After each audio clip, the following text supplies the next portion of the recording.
Surgieron a finales del siglo VIII desde los mares helados del norte para tomar el mundo por sorpresa. Durante los siguientes 300 años, asolaron las naciones civilizadas. Nada puede detenerlos, ni los océanos, ni el miedo a lo desconocido, ni los soberanos europeos. Son los vikingos. Y tras su leyenda bárbara se esconde una realidad incluso más espectacular. Exploradores, colonos y mercaderes, los vikingos atacan atravesando el mar en busca de botín y riqueza legítima. Desde las costas de Norteamérica hasta los mercados de Bagdad, abren las fronteras a un asombroso cambio social, político y económico. Y entonces, desaparecen. Bárbaros, vikingos.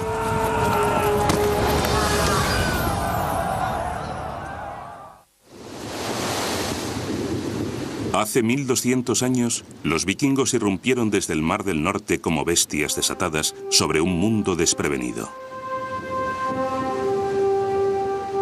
Vienen de una tierra de profundos fiordos, estériles granjas y amargas rivalidades entre clanes. Hoy se llama Escandinavia.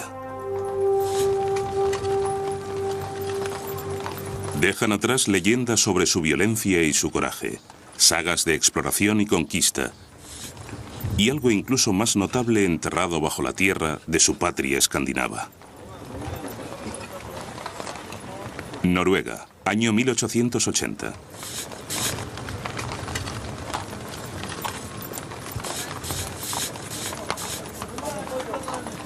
Unos arqueólogos noruegos hacen un descubrimiento extraordinario, abriendo una ventana al pasado y desvelando por primera vez cómo vivían y morían de verdad los vikingos. Fue asombroso. Transformó a los vikingos de una cultura de bandidos del norte, con cascos de cuernos y espadas, abatiéndose sobre Europa, en un pueblo que tenía una civilización tan compleja y artística como cualquier otra de la Europa de la época. Un objeto desenterrado en varios yacimientos funerarios por toda Escandinavia revela más sobre el pueblo vikingo noruego que cualquier otro hallazgo. Es un barco, una tumba barco enterrado como un sarcófago y rellenado con los bienes que su propietario necesitaría en su viaje al más allá.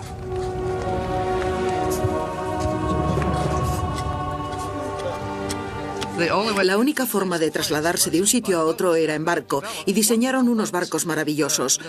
Cuando empezaron a excavar por primera vez, no podían creerse que aquellos barcos extraordinarios navegaran de verdad y fueran maravillosamente seguros para la navegación, muy manejables. Y además tenían un calado de menos de 10 centímetros y podían remontar ríos. Una de las cosas maravillosas que hacían los vikingos muy a menudo con los grandes personajes era enterrarlos en sus barcos con toda su impedimenta, porque creían que la muerte significaba un viaje. Se metían en el barco todas las pertenencias que uno podría necesitar en la vida eterna y se enterraban. Así que está todo muy bien conservado. ¿Quiénes eran esos misteriosos bárbaros con sus elaborados enterramientos? ¿Qué les llevó a convertirse en la maldición de la Edad Oscura? Es finales del siglo VIII en las tierras altas de Noruega. Tenemos algunas indicaciones de cómo era la vida para los vikingos antes de que se hicieran a la mar y empezaran sus ataques. Tendían a ser un pueblo sedentario, orientado a la agricultura, y que estaban bastante organizados alrededor de aldeas o clanes de algún tipo, probablemente de origen familiar, aunque no estamos seguros de ello. Solían tener jefes que gobernaban esos pequeños grupos y a veces guerreaban entre ellos. El clima era más frío que en el resto de Europa. El tiempo a veces podía ser brutal. Probablemente era difícil permanecer con vida, y es algo importante a tener en cuenta. En la aurora de la era vikinga, la granja familiar es la unidad económica base de la vida noruega. Como granjeros y pastores, siembran grano y hortalizas durante las cortas estaciones de cultivo y dependen mucho del ganado. La paz en las tierras del norte está a punto de acabar. La población vikinga en expansión incrementa la demanda de tierra fértil. La tensión se hace insostenible. Inevitablemente se desata la violencia entre los clanes vikingos. Los más fuertes atacan a los débiles. Los asaltantes caen sobre los granjeros con hachas y espadas. Y una violencia brutal. Comienza un conflicto sobre las tierras sin ningún tipo de ley. El rey era básicamente un hombre que tenía una granja grande con sus vasallos, sus granjeros y sus esclavos. Y cada vez que le apetecía enfrentarse a alguien, reunía a todos sus hombres e iba a atacarle. Los vikingos entraban en un pueblo, agarraban todo lo que podían y se volvían a marchar. Así que no eran excesivamente sofisticados, pero sí muy eficientes. Con escasez de tierra y de riqueza en el país del norte, algunos vikingos ponen a un lado sus diferencias y se preparan para buscar fortuna en otro lugar. Las manos y las herramientas que un día dieron forma a los arcos de los graneros se dedican ahora a otra tarea. A lo largo de las costas de los fiordos norteños se está fabricando algo. Algo que cambiará las vidas de este pueblo. El barco vikingo.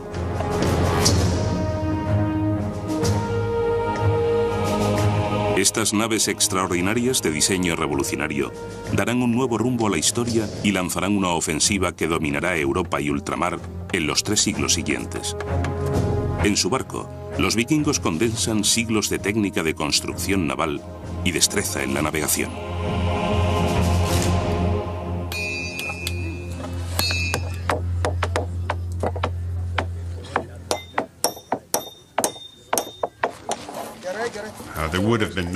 Sin el barco vikingo no habría habido vikingos. Es la evolución de esa tecnología la que les permitió dejar huella en la historia. Con el tiempo, aprendieron a construir barcos lo bastante fuertes para navegar por el Atlántico Norte y para recorrer largas distancias. Se podía fabricar uno de esos barcos en un mes o 6 semanas, y el diseño era siempre exactamente el mismo. Hacían el barco más ancho si navegaban por aguas tranquilas, y tan hondo como les hiciera falta cuando navegaban por el océano abierto. Cuando necesitaban un barco de ataque que pudiera remontar los ríos de Rusia e Europa, un barco que penetrara en el corazón del continente, podían utilizar el mismo diseño y la misma técnica, pero en una versión de menor tamaño. Eran tan ligeros que se podían transportar porteándolos, se podían remolcar por los ríos y navegar a vela. Ese era uno de sus rasgos importantes, porque sus barcos eran rápidos como un rayo y no había nada que pudiera atraparlos. Ya no se trata de una nave costera como muchas de las del Mediterráneo. Podían saltar de Noruega a Escocia, y de las Islas Fero a Islandia, y de Islandia a Groenlandia, atravesando mares abiertos que eran tan peligrosos que los barcos costeros ni siquiera lo intentaban. A los vikingos no les daba miedo y tenían la tecnología para llevarlo a cabo. El resultado, un barco con poca resistencia al agua y una alta adaptabilidad, una maravilla tecnológica para su época.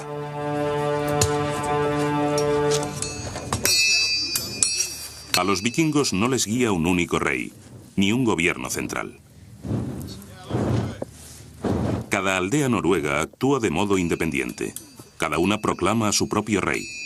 Los vikingos se alían entre ellos para las misiones peligrosas, dejan atrás a las mujeres y los niños y zarpan. En busca de botín. Y llevan armas adecuadas para el pillaje. Entre las primeras víctimas de sus incursiones están los monjes de Lindisfarne, en la costa inglesa, en junio del año 793. Lindisfarne es la sede del monasterio de San Cuthberto, uno de los lugares más sagrados de las islas británicas, rico en devoción y en otros tesoros más tangibles. Cuando los monjes escuchan las campanas que les anuncian la hora de la misa, de repente salen del mar unos dragones.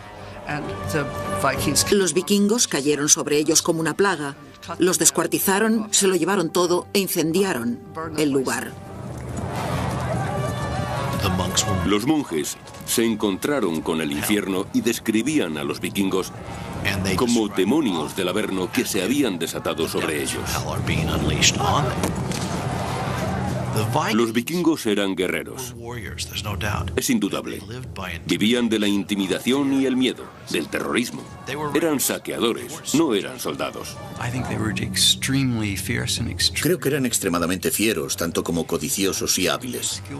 Los consideramos bárbaros, pero en realidad creo que por su orden en la batalla, por el modo en que se aproximaban al objetivo, tenían un comportamiento militar muy disciplinado. El guerrero vikingo es una máquina de guerra muy sencilla. Es un gigante escandinavo, a menudo protegido por una coraza de cuero.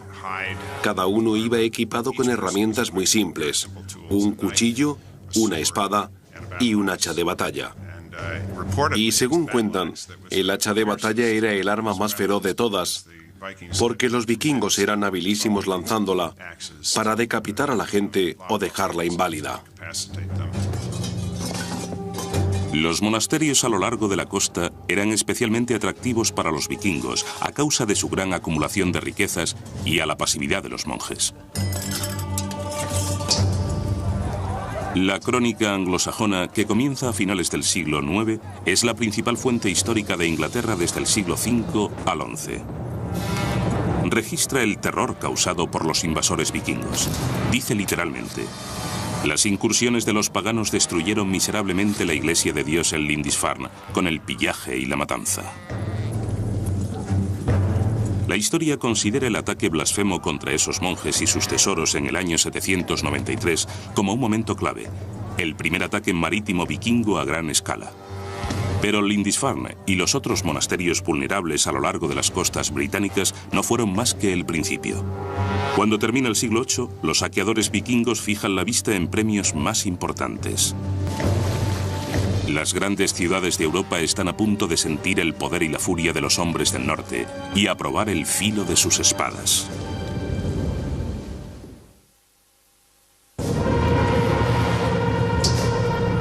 Los vikingos partieron de Escandinavia con el pillaje como objetivo.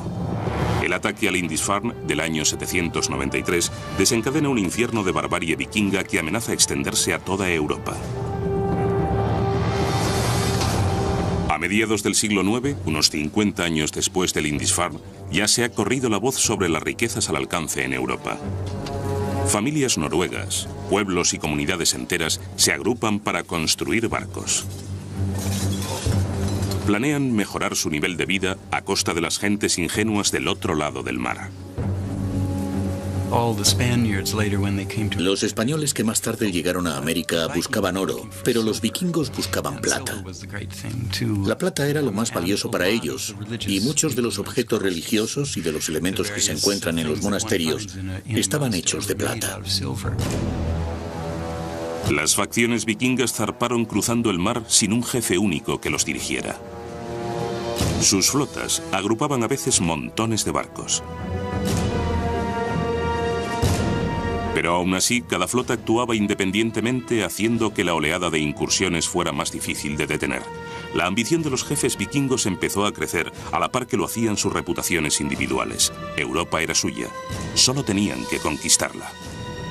Europa es un continente extraño surcado por ríos, casi todos navegables. A diferencia de Norteamérica o África, que solo tienen unos pocos ríos grandes. Europa tiene muchos, así que los vikingos pueden meter sus barcos por casi cualquier gran caudal de agua. Sus barcos son largos y estrechos y no requieren mucho agua. Uno de los primeros ataques fluviales se produce en el año 845 a manos de un infame jefe vikingo danés llamado Ragnar. Con una flota de 120 barcos, se inspira en el recuerdo de Lindisfarne para elevarlo a otra escala. Su camino hacia la batalla es el río Sena, su objetivo, París. Los vikingos conquistan todo a su paso y nada se les resiste.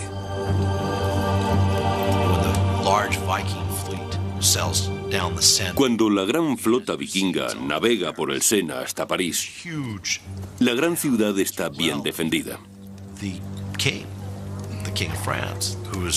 El rey de Francia, que residía en París, decidió sobornarles, en vez de sufrir la posible destrucción que resultaría del enfrentamiento. El rey de Francia, Carlos el Calvo, le paga a Ragnar casi 6 toneladas de plata y oro para que los saqueadores se vayan y no regresen jamás. Pero produce el efecto contrario. Cuando se corre la voz de que se pueden obtener tributos como botín, que hay tierra y mercancías por todas partes, el pillaje del norte de Europa y de todo el continente continúa con todavía mayor fervor. Entre los años 790 y 1100, los vikingos siguen el curso de todas las grandes rutas fluviales y marítimas hacia el corazón del continente. A los vikingos les aguarda un nuevo mundo.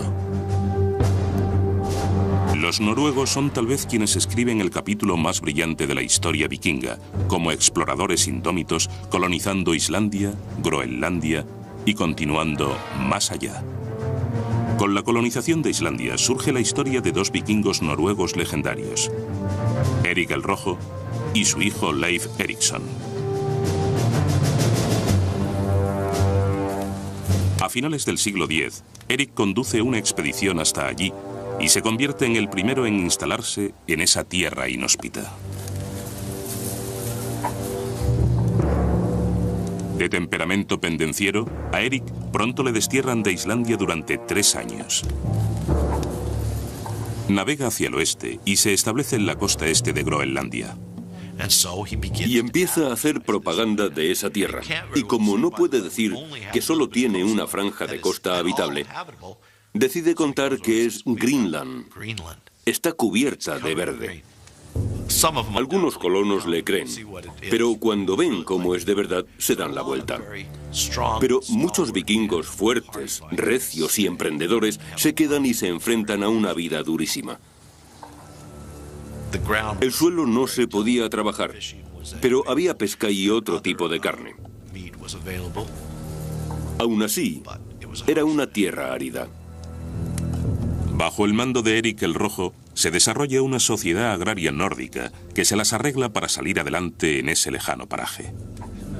Como gobierno, los habitantes acuerdan un Althing, una especie de asamblea pública o tribunal trasplantado de su patria. Allí los hombres libres tienen derecho a hablar en su defensa y sobre asuntos que conciernen a la comunidad. En esta comunidad de hombres libres se forma el hijo de Erik el Rojo, Leif Erikson.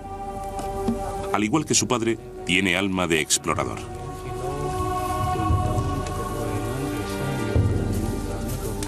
En el año 1000, zarpa de Groenlandia. Leif Erikson sigue el rumor de otro vikingo que cuenta que, navegando hacia el oeste, a la otra colonia de Groenlandia, fue alejado de su ruta por un vendaval. Cuando recuperó el rumbo, apareció frente a la costa de una tierra muy verde y frondosa. Y Groenlandia no era verde ni frondosa. Siguiendo los rumores de una tierra desconocida hacia el oeste, Leif Erikson descubre un nuevo mundo. Es algo fascinante y muy polémico. Personalmente, creo que América fue descubierta por los vikingos en el año 1000. Se ha fechado con carbono la presencia de Leif Erikson en Terranova, precisamente en el año 1000. Así que sabemos que los vikingos llegaron por lo menos hasta Terranova y probablemente más lejos hacia el sur. Los intentos de colonización americana de los groenlandeses fracasan. Se estima que el asentamiento de Terranova duró solo una década. Pero 500 años antes de que Colón llevara a cabo su gesta, los vikingos unieron los hemisferios oriental y occidental. Tras pasar un invierno en Terranova, Leif Erikson regresa a Groenlandia. Introduce algo nuevo entre los colonos. Con las mismas herramientas que construyen los barcos, fabrica las rústicas cruces de una nueva religión. Decidieron convertirse.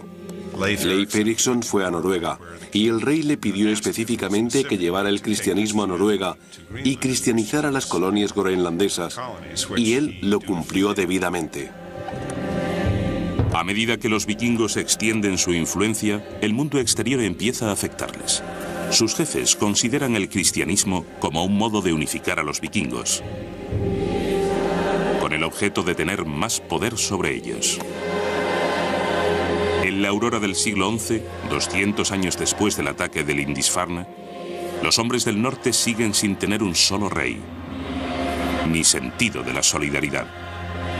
El cristianismo es un motivo de unión. Pero los vikingos cristianos han de enfrentarse a veces a la resistencia de sus vasallos paganos, la resistencia a abandonar a sus antiguos dioses. Los reyes se inclinaron hacia el cristianismo porque les convenía, les servía para consolidar su poder y empezaron a imponérselo a su pueblo, lo que causó muchos conflictos. A la gente no le gustaba, les daba miedo, no querían abandonar sus viejas tradiciones. A la isla acudieron algunos misioneros cristianos que convirtieron a unos pocos. Pero había muchos escépticos y en una ocasión decidieron hacer una prueba con sus deidades paganas, con el representante de esas deidades que se conocía como Berserker, un hombre que estaba loco, por decirlo de un modo agradable. Y los misioneros cristianos les desafiaron.